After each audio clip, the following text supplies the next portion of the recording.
Welcome to all of our guests and to all of you who are watching via Facebook Live or via YouTube. I'm Susan Schifrin, the founder and director of ARTZ Philadelphia. ARTZ Philly is a nonprofit organization that provides opportunities for building community and creating joyful spaces in which people living with dementia, their families, their friends, their neighborhoods can interact with each other around arts and culture. We will be having a conversation today that we hope does justice to the inspirational persistence of Dr. Martin Luther King in advocating for a world made better, more equitable, more just, and more healthy by activism. Our particular focus today will be on the ways that the arts can, through activism, create greater equity and community well-being. This conversation is pre-recorded, but we want to hear from you as you watch it on Facebook or on YouTube. We at ARTZ will be responding to your comments as they come in, and we will happily take them back, bring them back to our guests to continue the conversation after this conversation. Because after all, this is about building community. So, a brief, really brief introduction of our guests. Keisha Hutchins Hirlinger is a Philadelphia-based singer, songwriter, educator, diversity practitioner, and mother. She endeavors to use her platforms as both a teacher and musician to elevate issues of equity, diversity, and inclusion, to encourage communities to see, affirm, and connect to one another's shared humanity. Thank you for joining us, Keisha. We are missing one of our panelists. We hope she'll be joining us. Kathy Harris, who is an artist and senior project manager for Mural Arts Philadelphia. We hope will, as I said, join us. She has served the communities of Philadelphia through her involvement with some of Philadelphia's most community-centered nonprofit arts organizations. She has worked with Mural Arts for the past 20 years, managing all aspects of their community murals projects. And she has served in leadership roles with the Philadelphia Folklore Project, the Painted Bride Art Center, and Women's Theater Festival.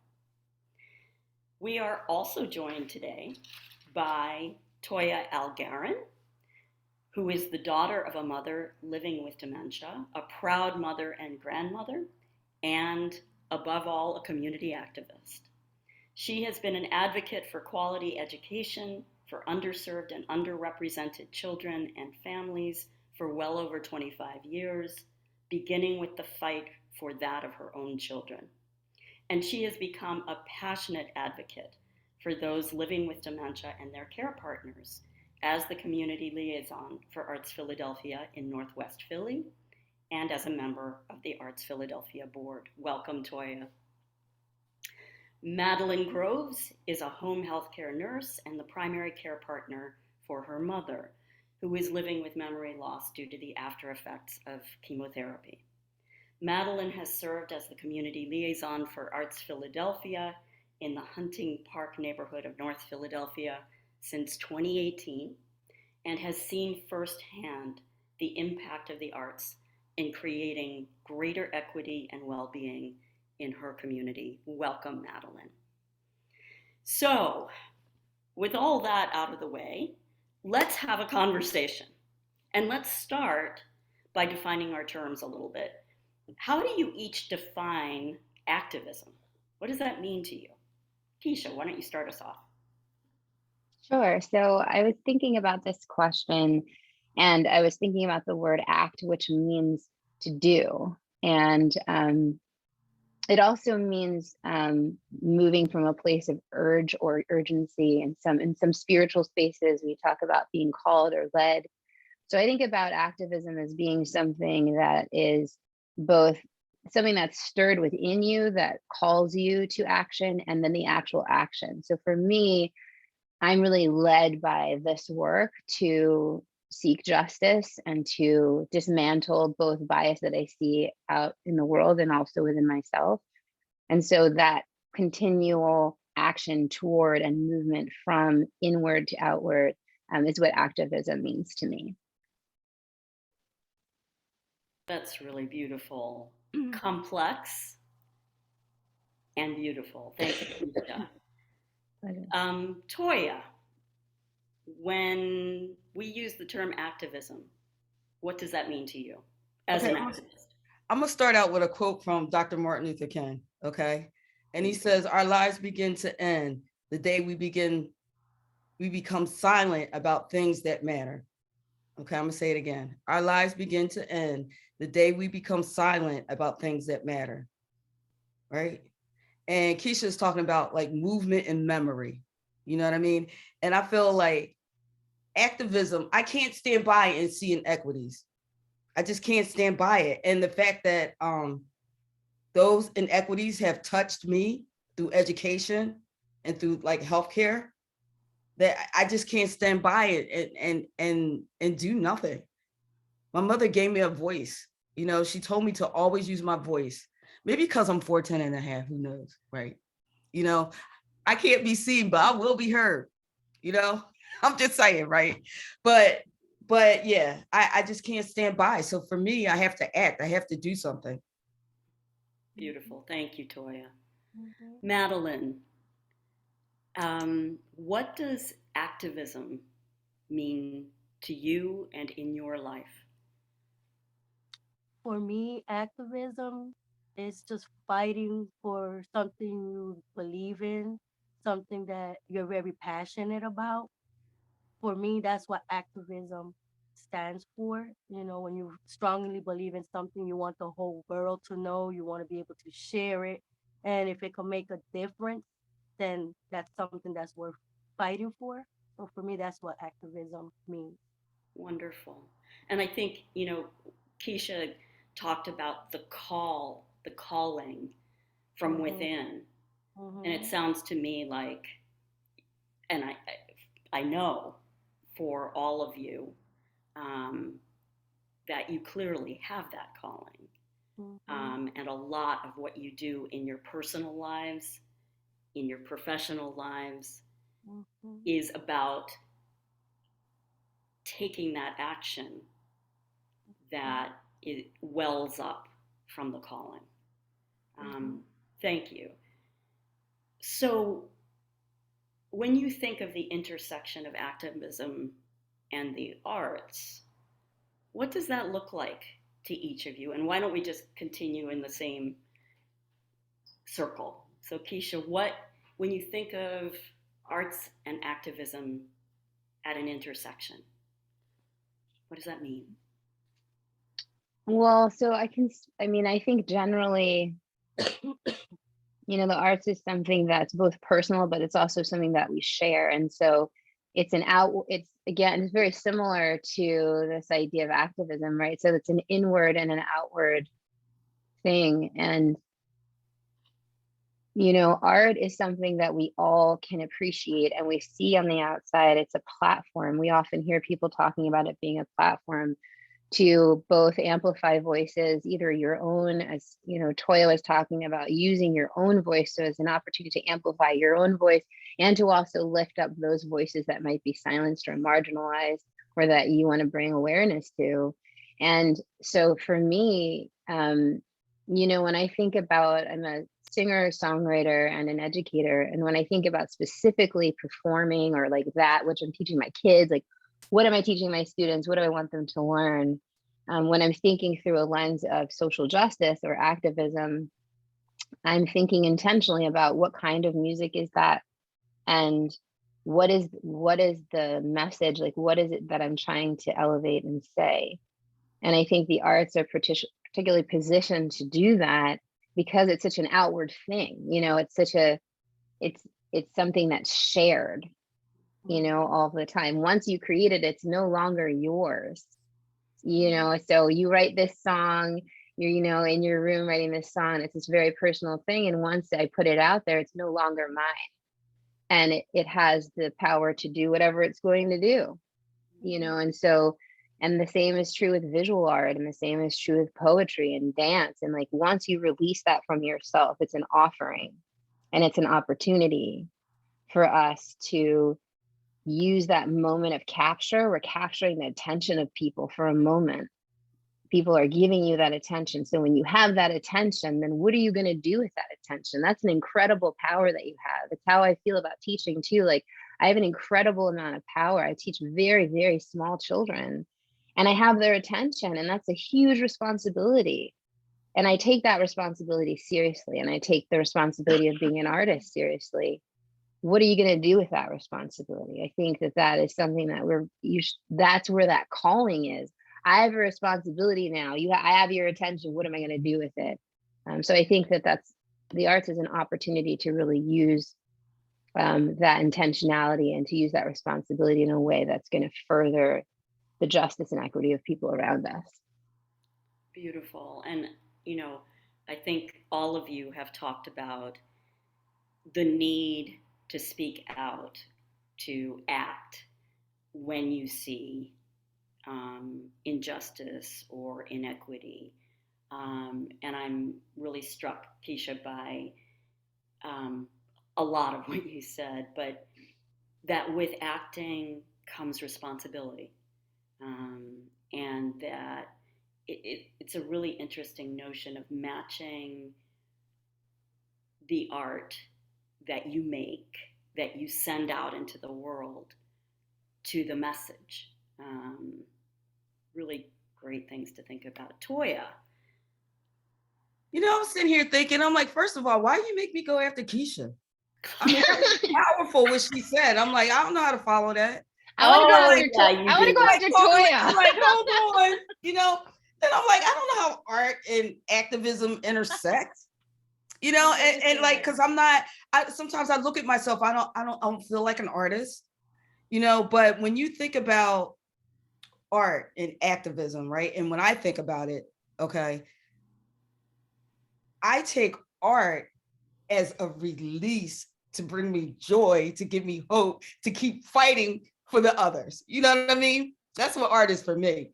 So, and then I thought about what Keisha said, and she said she teaches music to these little ones, right? And for me, I teach crochet to my little ones, you know what I mean? And my girls and boys, right? In schools, okay? And what I'm doing is carrying on our legacy as African Americans, as Black people, as Africans, okay? I'm teaching them a skill, so like whatever inequity they face, they'll always be able to crochet. They'll always be able to make something. They'll always feel empowered to do something for themselves and have self-determination, so through that piece of artwork, or teaching them art, for me, it's like a calming space for me. You know what I mean? It's just a calming space. It brings me joy, and it gives me hope that, I can continue to fight these inequities. Now, okay, if I speak out of a different lens of, say, I'm reading a book now, right, by Coretta Scott King. She wrote this book. It was written in 1968, and it's called My Life with Martin Luther King. Well, this woman was a trained singer.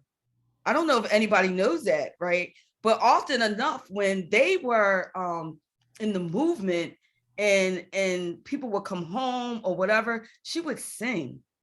If they would go travel around the world looking for, battling the inequities and all that stuff, she would calm the audience through music,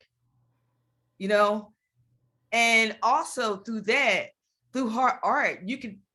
I mean, at that time, and we're talking about Martin Luther King, so that's why I'm bringing this up, right? And it's his birthday, right? Absolutely. And I mean, at that time, they didn't think the Negro, and that was the language that they used, then. They didn't think the Negro, you know, could do anything in the arts, and she proved them wrong, like in the 50s. So yeah, art goes a long way. It's like Frederick Douglass took pictures of Black people and had them look respectable in the eyes of other people, whatever that means. You know what I mean? But he shot people in different light. You know, no, we're not animals, we're people.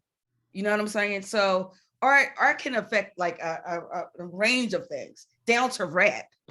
You know, like rap music, like some of those those rappers that were out there. You know, I'm thinking about people. I'm thinking like some of the Kendrick Lamars or Public Enemy, or I mean, I could go all the way.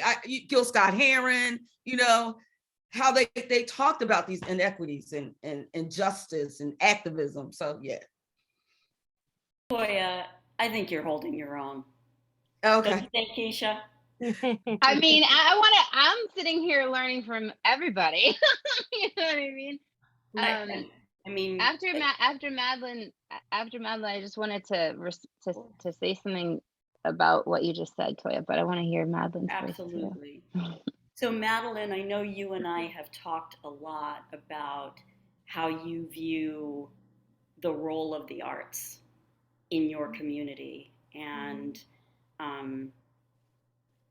can you respond to the same question? Arts, activism, community. Personally, I can say that arts is something personal sometimes. Um, in my case, I love writing, and I look at art as a way to be able to vent what you're feeling in a positive way. Sometimes you write what you're feeling at that moment as an outlet, and sometimes you can use that writing poetry to inspire other people that might be going through similar feelings or situations, and they might just read your writing and they can probably relate on some level to what you're feeling, whether it might be loneliness, it might be happiness, whatever it is that you're going through at that moment. You know, poetry is kind of like an outlet. So when I think of activism, I just look at it as something personal, you know, that you can reach people on a different level, you know, and it's just that that's what I love about the art. It's an outlet for people, whether it's singing, whether it's dancing, you know, you're showing the world another side of you that normally you would consider private. And by you sharing that, sometimes you're helping somebody else that might be going through something similar, but they just don't know how to reach out or where to reach out. And when you put your writing out there, you know, you're kind of like naked to the world, you know, to their comments, their opinions. And, you know, it's a whole new feeling. It's a whole new feeling. And that's why I say arts and activism go hand in hand sometimes, you know, because you want to fight for what you believe. And you know, that for me is very important. And I think each of you, in your own way, you know, Keisha as a singer-songwriter, performer, as a teacher, I mean, Toya as an education activist, as, you know, you have so many different forms of your crochet ministry, in the ways in which you've been connecting with care partners, and Madelyne as a healthcare professional, but also as that person who always says, "Call me anytime. I'm here for you." I think you all have this really powerful way of reaching groups, but then you've also each talked about the very personal part. And that's the beautiful thing about arts. There's like I've always said from day one, there's really no wrong or right answer when it comes to art. It's more like an expression. So that's what I love. It brings everybody together in a way where there's no difference, you know. You could see blue, I see red, but in the end, we were able to have a communication and be able talk to people, and it just brings everybody together, and everybody just doesn't look at the negative. Everybody just adds on to that conversation, and it's a beautiful thing. And that's that community building, right? Hmm. Keisha, Hmm. you wanted to Yeah, respond. I just wanted to lift up both what Toya was saying and also then Madelyne too, is the healing aspect of the arts and how healing, I mean, we all know, and we're hearing a lot about this, particularly right now, around self-care and taking care of ourselves, because we're in this work so much. And some of us, this is how we live. It's not like, oh, now we're awake and I mean, we've always been in it. And so, like, I'm thinking about myself as a Black woman, a woman of color, and like needing that time, that healing, that like I need to shut it down so that I can come back and do this more, as Toya was saying. But I really wanted to lift up the healing aspect. I think it's like it's important. I mean, it's one of the most important things, if not the most important thing when we talk about arts and activism, because this is hard work. It's ongoing work. It will never end. This work will never end, and so we're in this for the long haul. It's a marathon, right? Not a sprint. And so when we talk about healing, we talk about, one of the things we talk about is Black joy is some of the greatest resistance. So our joy, our healing, our praising, our, all of that is part of our activism. And I was really, when you were talking about the crocheting, Toya, and this like legacy that you're imparting to children and giving to them is like resting is okay. It's okay to rest. There's a whole NAP ministry. I'm not sure if y'all are familiar with the NAP ministry, but it's a whole movement about rest. And it's this resistance against this capitalistic grind and go and do and be and all this. And I'm so down with that, like I'm really, because I'm that person who's like, I gotta do it and I gotta be, I have to do it all the time and I gotta show I'm doing the thing. And like, this is our resistance. Our joy and our rest is also our resistance, and to tell children, particularly children of color who like, this is, you're in it to divert lots of different degrees of whether you want to or not, you're allowed to rest. You're allowed to crochet and know joy. You're allowed to do that. And this is something that's been passed down and will be passed down. And this moment of joy is you are deserving and worthy and owed this. That is just as much part of activism and getting in the streets and shouting your voice and doing all the things and all that. But like when we sing our songs, both of sorrow, but of joy, like we can overcome, we will do this. And we will do it with joy. That is also part of our activism. Like for me, I do a lot around this work, and yes, it's serious and we have some work, work is long and it's hard, and the arc of justice is super extra long, but I always want to find joy in the work. When I do this work with children, when I talk to them about social justice, and my kids are little, like I said, the kids that I was doing a lot of this work with sometimes are like 8, 9, 10, and we can't leave them just with the sadness of it. We have to say, this is happening and look at what you can do. Look what you can do. We're counting on you. You know Yes. what I mean? Yes. Like, Yes. you know what I mean? We're counting on you, because the adults, Yes. I don't know. I don't know if we Yes. have it, but we're Yes. counting on you. So it's Yes. the joy, like, what can we do? You can change these things. You can make this happen. And so I just want to lift up the joy and the healing too, because that's what got us here. I'm inspired by all the things that you're all saying. I'm just like, I mean, I get in the car and go drive over to your house and have, talk about coffee. You know what I mean? Like, let's sit down and do this together. Like, I'm inspired by that. That's what gets me, like, I can continue this work, to be in it with the joy with y'all. You actually I have goosebumps right now. Okay. Like I really have goosebumps, because you tied everything that we said together, all together, because like, that's what ARTZ is all about. ARTZ Philadelphia is all about, is bringing the joy. Like a movement. It is, I mean, you're right. It is a movement. And for me, when I look at the inequities that are happening to my elders, because my sister, I think you met my sister, Madelyne, but Keisha, I'm the youngest in my family, okay? And my mother's 92 living, and my sister's 77, right? So being a baby was great for a while until they got older. Now I got to take care of them, you know what I mean? But when I see those inequities, you know, and I'm constantly fighting on the phone, calling this, making sure they get that, you know, and at what point do I get joy?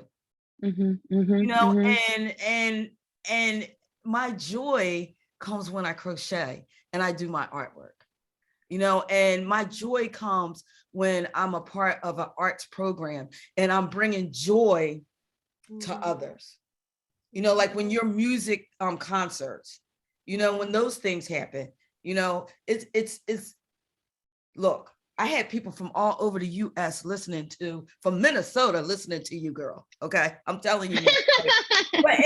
But we're all activists, you know, so here it is on a Saturday afternoon or whenever it was, we're listening to you, receiving joy. So we have the power and the hope to go back out and continue that fight. Cause you're right. It's not going to be over. You know what I mean? So yeah.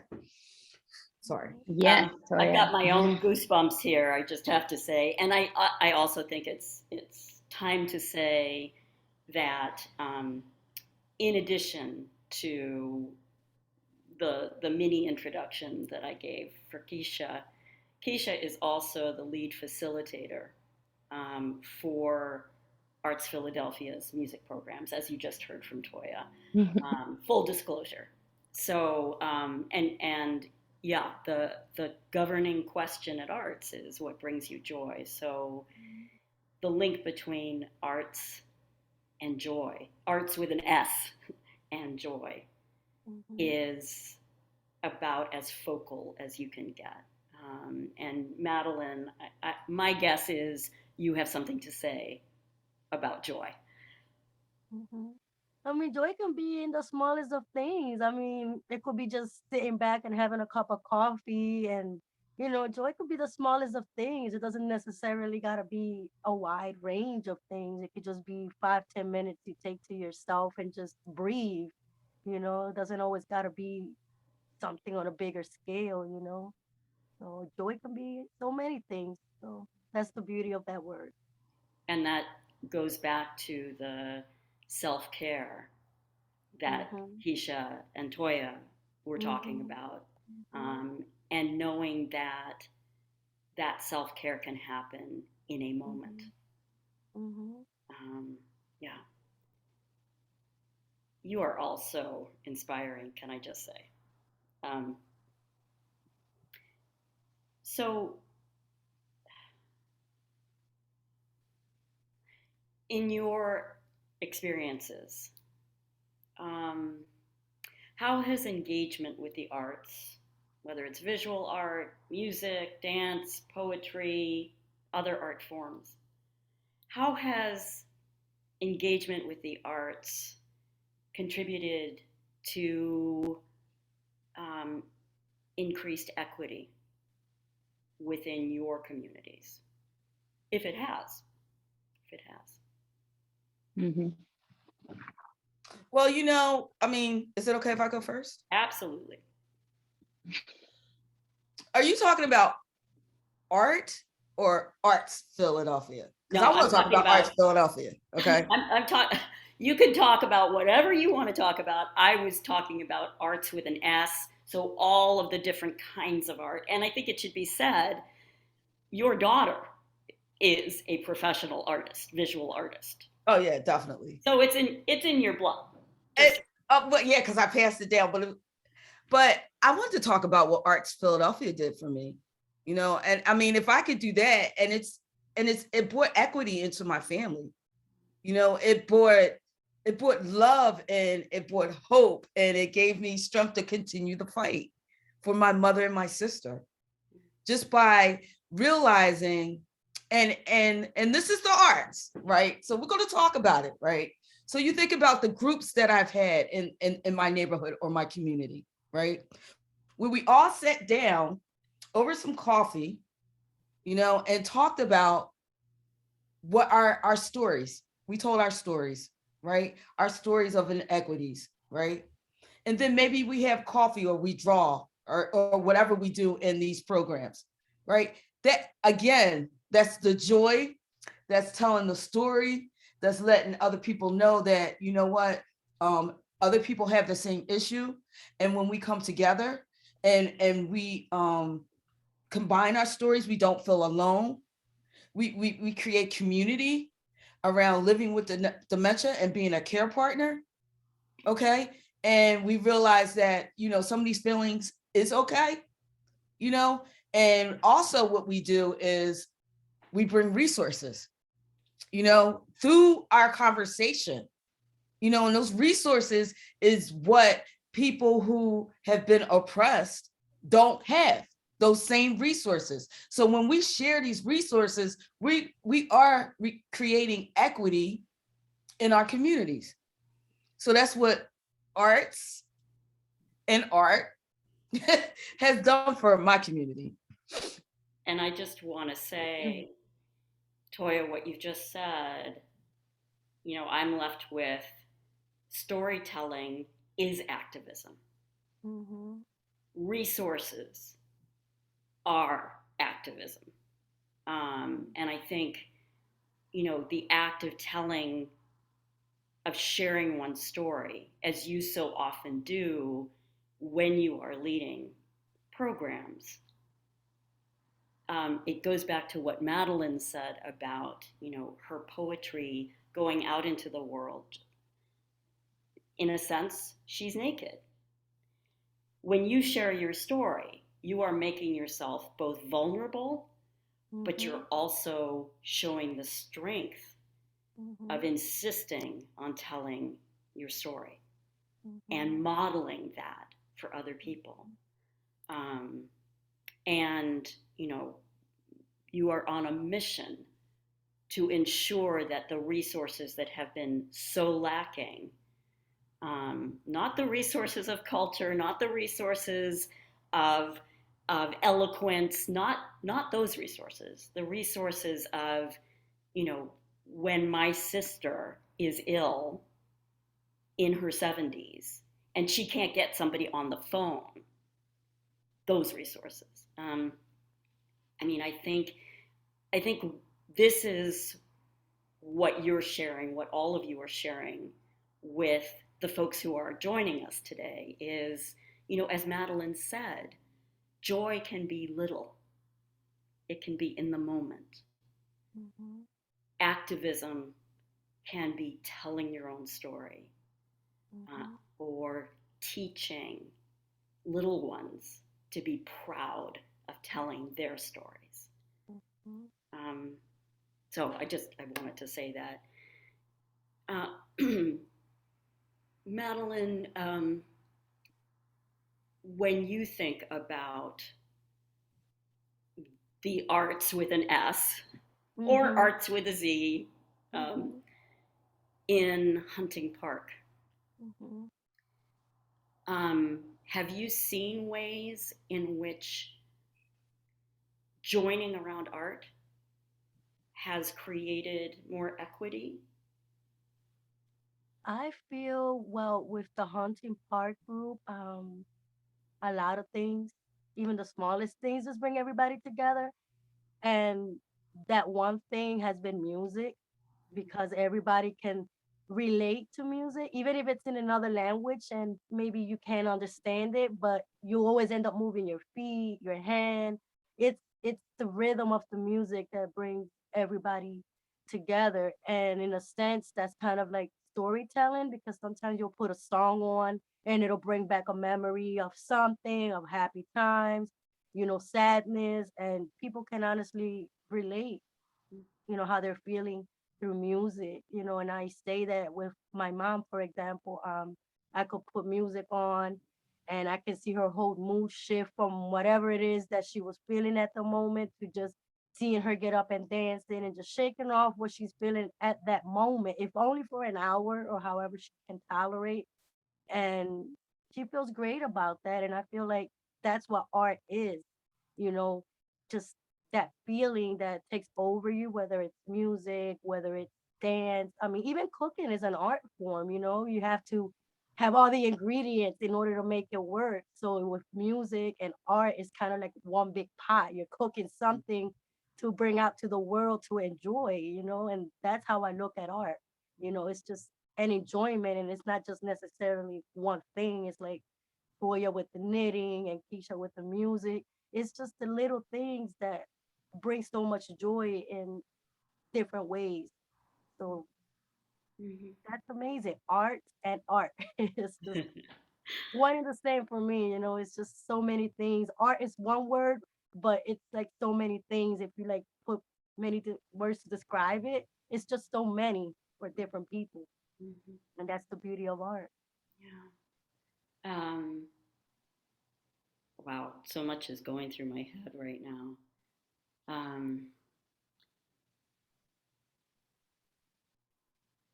I mean, Madelyne, you have sort of made the connection for us between increased equity and increased well-being, right? Hmm. Hmm. If you feel marginalized, if you feel unheard, Hmm. unseen, even though Toya and I experience being unseen every day because we're both pretty tiny, but not to make light of this, when those things are your daily experience, how can you possibly have well being? Hmm. And so the activism that all of you have talked about is about, you know, bringing those voices to be Hmm. heard, Hmm. bringing those people to be seen, Hmm. bringing those inequities out into the open where they can't be denied. Hmm. Um, and, you know, Madelyne, when you talk about seeing your mother shed some of her sadness and get up and dance, she's in a way getting her own back, coming back to herself. And that is a kind of And it's equity true too, because right? she that's one of the words that she has always said, you know, when she hears a particular song, she'll tell me a little story as to why that song means so much to her, or it'll remind her of her childhood, of whatever it is. So for when, you know, I hear her stories, as soon as that music comes on, it's, you know, you could just see that light come back. And for me, anything that I can do to make her life a little easier, or at least a smile, I feel like I've done what I could Mm-hmm. to have her in a happier place, even if it's just a temporary thing, but it means a lot to her. And that for me is priceless. You know, you can't put a price on what makes somebody happy, you know. All I can do is just push a little bit more. And it works sometimes. Keisha, I wish you would have seen my mother when so after I joined ARTZ, I realized, you know, there is life after dementia, That's and I need correct. to form new memories with my mother. Hmm. And I put on Lovely Day by Bill Withers, Yes. and I had her dancing, and Mm. the smile on her face, right? I know she's in there, right? I mess with her all the time, right? I know you're in Mhm. there, and I know you get this music, right? I just had, she was just like, you know, just moving her legs and shaking her hips. And I was like, And that's that's what it's my mother. about. Hmm. Yes, Mhm. yes, Mhm. yes. Mhm. You know, I was thinking about what everybody was saying, and when I'm thinking about equity in arts and how that happens together, you know, Madelyne, you were just speaking of this.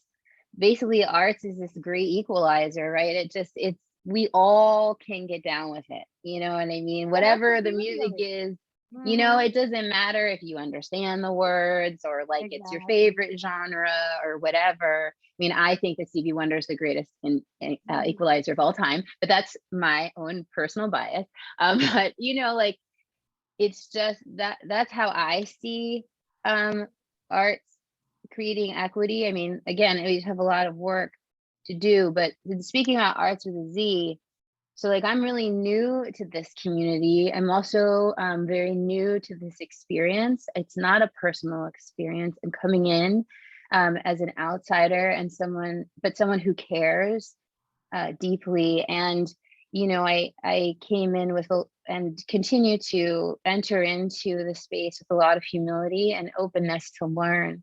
And I always say that, like, I feel like I get so much out of the experience, and I get so much, and I'm so riding on a cloud for the rest of the day, if not several days after I get the privilege of making music with the arts community, that I really hope that everybody else is getting the same, just as much, because I feel like I get so much. And when we talk about equity, also we're talking about education. And because this hasn't been a part of my personal experience, I'm learning so much about what kind of inequities ensnare the people who are in this community, and like looking at my own biases, looking at the ways that I might have been looking at the world, and then being educated myself and carrying that with me. So thinking about ageism, right, neurodiversity, thinking about all of those things, and really humbling oneself to the experience, such that you're like, wow, like I have learned so much about the journey of aging, of the wisdom of those who are further along on the lifeline than I am, of those who are experiencing an experience that I don't yet have yet, and might not actually have personally, but I'm learning. And that kind of experience deepens our humanity, which I think then deepens that equity that we're talking about. Like, equity comes when we see one another as human. And this is why we have when we're able to dehumanize a person, then we can be terrible to them. But as soon as we see the humanity in a person, that's when you can't really believe in the stereotype, or believe in the bias, or believe in the stories that you've been told for generations about this kind of person. It's like, but now I know you, but now I broke bread with you, but now I crocheted with you, now I made song with you, I wrote with you, I had coffee with you. Now I can't deny your humanity because I saw that you and I love Stevie Wonder, or you know what I mean, or you and I love coffee, or you and I have this shared experience, or I had a grandmother, and I see her in this group, or I lost my mom and I see the pain of that journey. So like, we're all bringing that humanity to the center where we can connect. And that's where I see the arts creating that idea of equity. Because when that question was posed before, I struggled, because I was like, does it? I mean, has it? I mean, there's just so much going on. I mean, I am a joyful person, but I'm also like, there's a lot going on that's not okay. Yeah. And so, my question was, I mean, are we creating more equity? Like, am I just spinning my wheels? Am I singing my heart out and hoping that you hear my song and like hoping people feel good? Are you leaving there being better? Am I leaving? I hope I'm being better. But it's really, I think, now listening to all of you and your wisdom and bearing witness to your journey and having the privilege of being a part of this community, I do feel like the way in which equity is expressed is really through that shared humanity and deepening that within ourselves, right? And dismantling, like, we all have to look at ourselves. They really can't just be like, well, they're wrong and I'm fighting for this. Like, it's fine to be like, oh, well, I know what I'm fighting for and I'm on the good side of this. We really have to dig deep and look at the things that we need to undo in ourselves if we're really going to be truth and really do this work. Like, we can't be like, I'm over here on this mountain and I'm so righteous. We can't do it from that perspective. We have to humble ourselves, or at least that's how I see it for myself, is like humbling myself enough to know that I have work to do. My work in me is also endless. I will not arrive. I hope to be better though. I hope I'm doing better once I know how to do better. But I know my work isn't ever going to end. But that's my journey, and I want to continue to be better. And I think by engaging with you all and doing this work, which really is a privilege, I don't even know how, I just feel so fortunate that this came into my life, because it really just fell into my life. And now I have this community to be a part of. Now I have another way of bringing awareness to people and a condition and a lifestyle and a lived experience that maybe many people don't know about. And I certainly didn't know a lot about. So I just wanted to share that and to thank you all, really, to thank you all.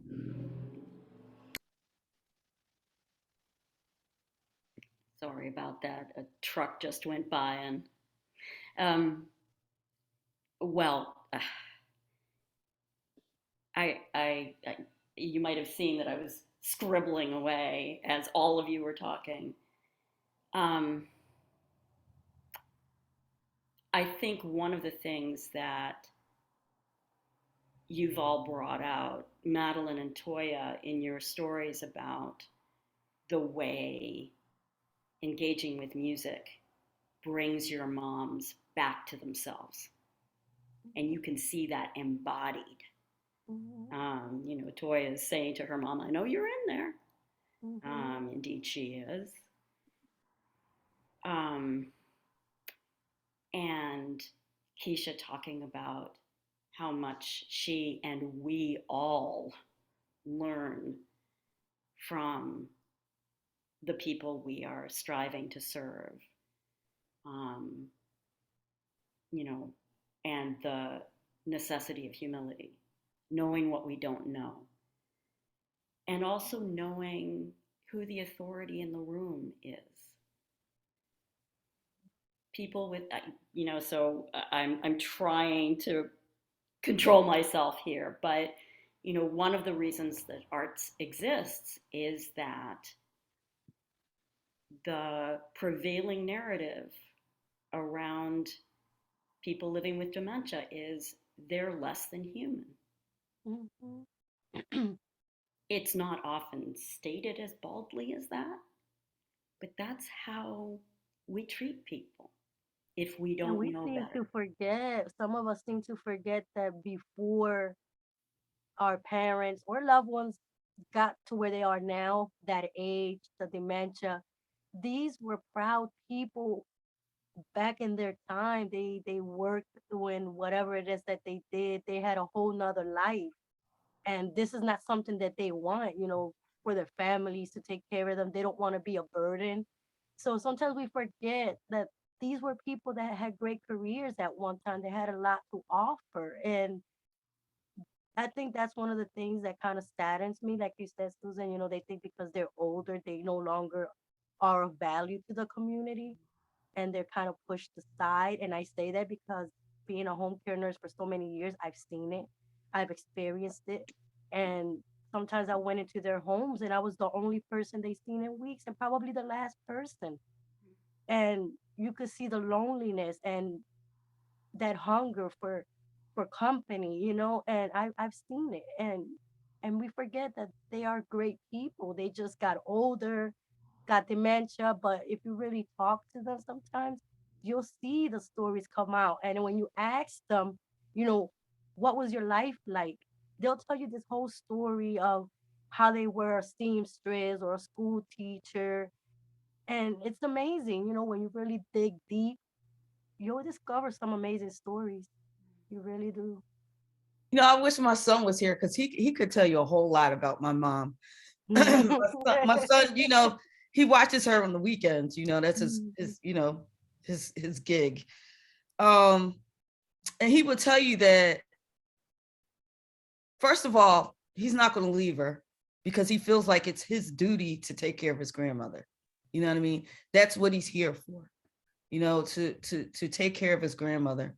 And he will say that I've seen her in her her best, you know, light of her and in her weaknesses, you know, and I still love her. And, you know, he said it last Martin Luther King's Day birthday on this podcast. And he was like, you know, that's my job to take care of my grandmother. But as both of you guys were speaking, I have another quote from Martin Luther King. Of course I do.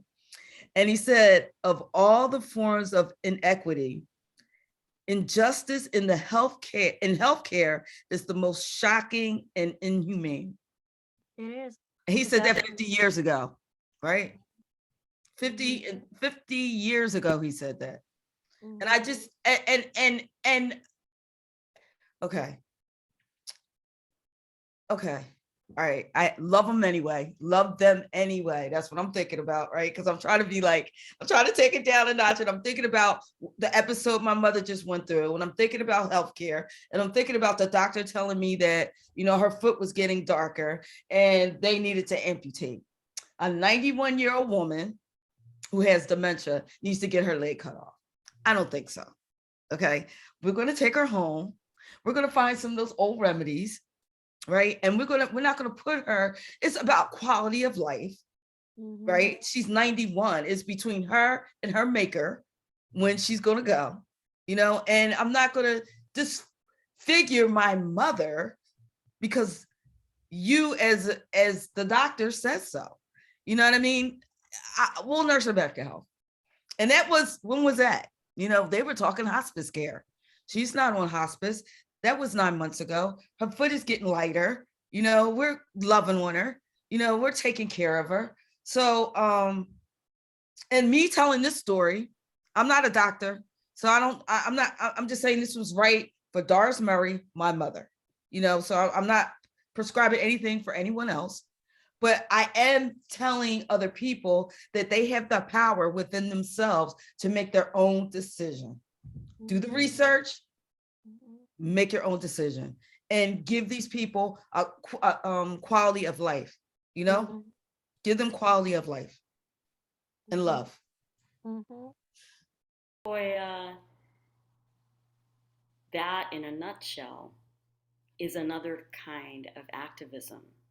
Knowing that inside of you have the right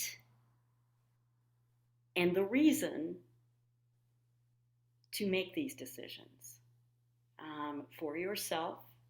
And that, it comes down again to authority and agency. Yep. Without those two things, equity is elusive, right? And well-being certainly is elusive. If you feel, it goes back to what Madelyne was saying. Not only are people who are living with dementia now in their 70s and 80s, or sadly in their 50s and 60s, not only were they amazing people, they are amazing people.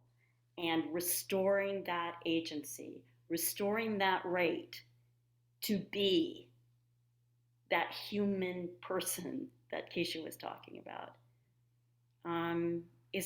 it's without that, we don't have equity, we don't have well-being, and we don't have community. There is so much you have all brought up, so much to talk about more. But we're coming to the end of the hour.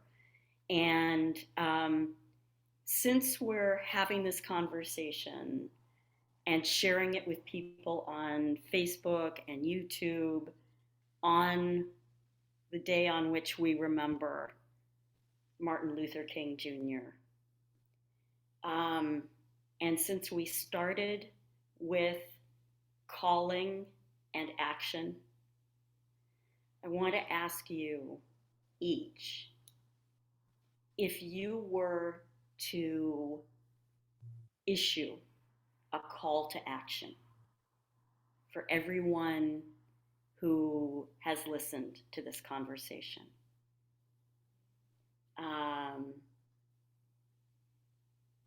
something that involves the arts, because that's kind of what we're here to talk about. What can each of us do in our own small way around arts-based activism and making, whether it's our family community, our neighborhood, our wider community, more equitable, and more healthy? What can each of us do? Well, I got a list. Go Okay. for it. Go for All right, it. I have a list. One, checking on the elderly, right? You know what I mean? Go out, check on your neighbors. Right now it's cold. The winter's coming. Winter's here. Winter's coming. You know, it's about to snow. See if they need anything. You know what I mean? Downtime. Go play some music for the elderly, right? Go sit with them. Give them your time. That's activism right there. Give them your time, right? On January 25th, I want to believe. First of all, join Life After Dementia. Okay, that's my Facebook page. You know, on the 25th, I'll be talking about self-care and joy. What brings you joy? What are you going to do on this downtime? You know, because it is cold. We're in the middle of COVID. You know, so it's kind of time you can take care of yourself. So that's what I think you should do. Thank you, Toya. Mm-hmm. Keisha? Yeah, I've been thinking about this question.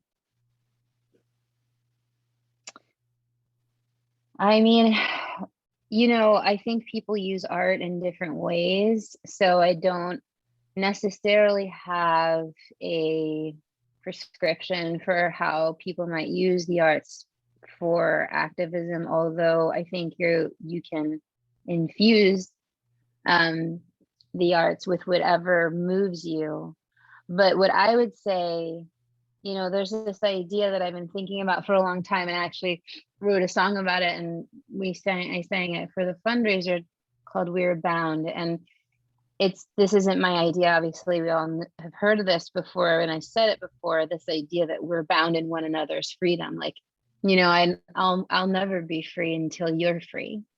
And I think that that's what I'm thinking about, is this idea that, and back to that responsibility and that call, like I am committed to your freedom and my own, you know, and so I can't be, you know, while children are in cages, I will not be free. While women continue to be abused, I will not be free. While my LGBTQIA brothers and sisters and non-binary and all in between are being persecuted against and murdered, I am not free. So for me, it's about binding up my freedom and yours. And for the way that I talk about that happens to be through the arts, you know, but other people might do it in different ways. You might, you know, some of us have financial capital. Please use your money in ways to like really lift up people, including artists. You know, like artists need you, you know, and we need you a lot right now. Now, I'm an educator. I have a full-time job as an educator, but many people I love make their living as artists. And it's really hard right now. You know, so when you think about, well, who are the artists that I want to lift up and support? Are they the artists that are doing this good work? Are they the artists that are making a difference in their community? And that doesn't mean they have to be directly talking about it. Like, are they creating that joy? Are they lifting up, elevating the music or genre of a particular kind of people? Are they, you know, what are you using what you have to do good? So for some people, it's I've got music. I don't have a lot of money, but I got my music. Or I'm an educator, or I have a lot of wealth. And so because of that wealth, how am I going to use that wealth? I'm going to donate it to a lot of different causes that I believe in that are going to help to lift up these communities. Maybe it is doing, you know, the small that's not small, you know, because when both Madelyne and Toya talk about the small joys, it's small but not small, you know, and like the small but not small action, like just going over to somebody and being like, you okay? You know, are you going to need someone to shovel? Or are you warm enough? Or can I bring you some cookies? Or can I just sit with you? Like that's the big small. And we've all been beneficiaries of the big small. When somebody just said, you know, you look good today, girl, or I'm gonna give you a hug, or are you okay? Or can I just sit with you? You never know. You know, you just never know how that small thing can deeply affect someone and help them to continue Mm-hmm. whatever they're doing, you know? So I think that it really is about just, you know, I said it before, and again, like these aren't new things, but you know, I know for me that when I am feeling lost or angry or out of control or not, you know, like I'm not feeling like my best self, you know, um, I try to dig into my humanity and connect with other people's humanity, you know, and I think about what Toya's shirt says, right? Because that's hard work. That love them anyway, you know, maybe even love them in spite of, love hard on those who are hardest to love. Mm-hmm. That's what we Or love, need. or And love it someone deepens even us. when they're unlovable at times, you know. Correct. Mm-hmm. Correct. Because we all are worthy. We all are worthy. Mm-hmm. Madelyne, what would you Um, like to see people do, whether it includes the arts or not? well, just taking a little bit out of yourself to give to somebody else sometimes, even if it might not seem like such a big thing to you, it might actually be something big for someone else, just for you to be that listening ear, even if you don't have anything to say, but just sit there with that person. Um, I recently had an experience which kind of touched me a little bit, which I never really talked about it till now. December that just passed, there's this guy that kind of hangs out at the stable a lot. He's kind of like homeless, you know, dealing with a lot of issues. And I befriended him, and I always take the time out to talk to him, even if it's just for a few minutes. And I actually did something for him, which kind of like meant everything to me. I actually asked him how he was doing, how he was feeling, and he mentioned that he had not been able to get in touch with his family because of his addiction and just everything that comes with it. And I actually offered him my phone to see if he wanted to call his dad and let him know if he was okay. And this was a few days, I think, before Christmas or maybe leading up to New Year's Eve. And he actually did call his father and his family, and they were so happy because they actually thought because of his addiction that he was probably dead, or God knows what was going on. And the family agreed to come down on New Year's Eve and spend time with him and give him food and whatever else he needed. And he thanked me so much just for that small little gesture of just handing him my phone without even thinking twice about whether he might run off with it or whatever. And the fact that it worked and his family came down and he was able to spend New Year's Eve with his family, was a small thing by me giving him the phone, but it was such a big act because, he cried because he hadn't been able to hug his father and his family. And I spoke with him a few days ago, and he said that it was just beautiful. It was beautiful. And he said he will be forever grateful because he made that phone call, and that Mm. phone call led to bigger things. And Mm. that really goes back to that giving, not just about art, but just taking the time to give a little bit of yourself to somebody else that may not even have half of what you have, and you have a roof over your head and you have food. And these are things that some of us take for granted, whereas maybe your apartment is a blessing to somebody that's homeless, that $5 shirt you bought might be a blessing to someone who has nothing, and these are the little things that sometimes we as people take for granted, and we don't appreciate things like that. And when you look at others that are less than, you're blessed. You really are. And those are the tools that we should use to try to help somebody. One thing I always say, you never look down on somebody unless you're willing to help them up. Mm. That's something I live by. I can't think of a more beautiful way to end this beautiful conversation. And I think I think what you all have said loud and clear is that activism, which seems like, capital A, probably capital C, capital T, can be a small thing that makes huge changes. Whether that's around the arts or whether it's around ensuring that human beings are seen, understood, valued as human beings. Thank you so much for joining me today and for sharing your talents and your wisdom and your compassion. I'm sorry that Kathy wasn't able to join us because I know she would have loved to have heard this. But I look forward to continuing this conversation with all of you. And I hope that all of you who are listening and watching have given us your comments and your thoughts. Maybe tell us what hearing from these three powerhouses of compassion and action, how has that inspired you to do something big or do something small that turns out to be big? Thank you all. Thank you. Thank you.